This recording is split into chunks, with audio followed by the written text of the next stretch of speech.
All right, let's just jump right into this explainer. Because today we're tackling something that literally every single one of us deals with. A frustrating, universal trap of the human mind. I mean, if you've ever felt like your brain is just totally spinning its wheels on an impossible problem, or you're constantly torn between two terrible choices, believe me, you are absolutely not alone. Today, we're going to explore the actual architecture of how we think, why we get so stuck, and most importantly, how we can finally break free. So, to get started, the text presents a classic logical paradox, and it is definitely designed to instantly tie your brain into an absolute knot the second you try to force an answer. Ready? If God is all-powerful, can he create a rock so heavy he cannot lift it? Just sit with that for a second. It's kind of the ultimate brain breaker, right? And our immediate, gut-level instinct is to try and logic our way out of it. But this brilliantly illustrates the inescapable trap of binary yes or no thinking. Because think about it. If you say yes, that he can create the rock, well then, he's not all-powerful because he can't lift it. But if you say no, he cannot create it, then he's still not all-powerful because he lacks the ability to create it in the first place. Either answer leads straight to an impossible, stressful contradiction. We literally get boxed in by the exact same logic we're trying to rely on. Let's move into part 1, the trap of human language. To figure out why we get stuck in these endless loops, the source text takes a hard look at how language itself actually traps us. You know, words are honestly just clumsy representations, but we totally forget that.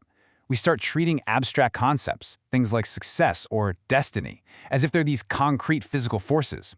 There's this profound Zen saying the author references, "Name the colors, blind the eye." By constantly naming, categorizing, and defining everything, we chop up an undivided, flowing world into these tiny, rigid mental fragments. It's literally like trying to capture a flowing river in a bucket and then wondering why the water stops moving. Which brings us to part 2, the wisdom of Mu. Enter the concept of Mu. This is an ancient Zen term, and simply put, it means the answer is larger than the question. It's a real game changer because it forces us to realize that slapping a simple yes or no onto massively complex, spiritual, existential, or even just everyday realities is fundamentally flawed. The concept of Mu liberates us by revealing that the paradox itself, the actual question we are stressing over trying to answer, is structurally broken. You don't have to choose yes or no. You can just reject the premise of the question entirely. It's kind of like being asked if you want to be punched in the stomach or kicked in the shins. Mu is just stepping out of the way completely. See, we constantly confuse our descriptive words with the vastness of actual existence. There's this classic Zen proverb from the text, "The finger that points at the moon is not the moon." We get so incredibly obsessed with studying the finger, our words, our rigid definitions, that we completely miss the glowing beauty of the moon in the night sky. We mistake the pointer for the actual destination. So, the absolutely crucial point here is that when we hit a paradox, reality isn't broken. Rather, our flawed attempt to define it is what's broken.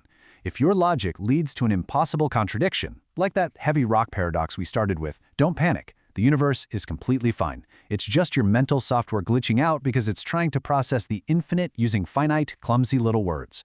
The error is entirely in the framing. All right, moving on to part 3. Maps are not territories. The explainer outlines some common mental traps where we force constantly changing realities into rigid little boxes. First off, there's confusing the map with the territory.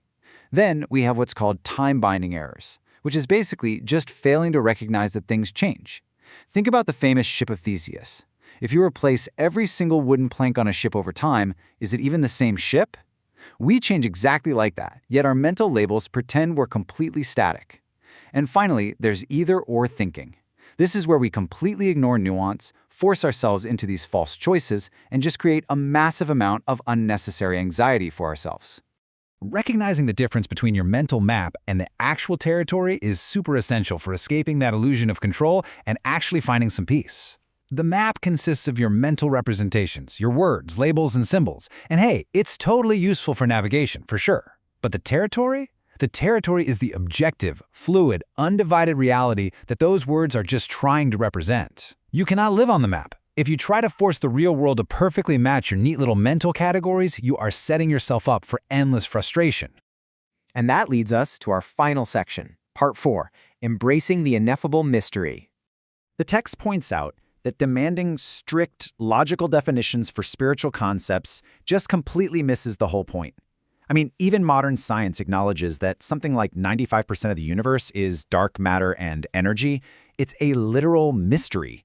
So, trying to neatly define the deepest, most profound aspects of life really is a fool's errand. It's like trying to weigh a dream on a bathroom scale. You are just using the wrong tool for the job. The author actually uses this really beautiful analogy to contrast our intellectual need to dissect the universe with our spiritual need to just experience it.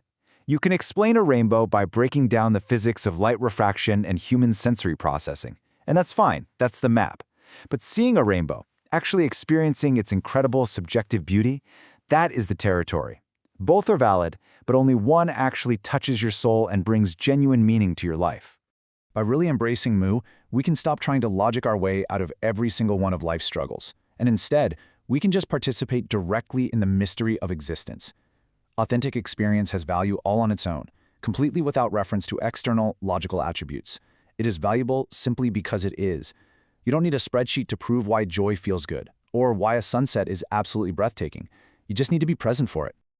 So, as we wrap up this explainer, I want to leave you with this final, profound thought from the text to help you step away from those binary traps and start truly living. Ask yourself, do you want scientists to explain rainbows to you, or would you rather look up at the sky and see one yourself? The next time you find yourself stuck in an endless mental loop or staring down a forced choice, just remember the wisdom of Mu. The answer is larger than the question. Stop staring at the finger and go look at the moon.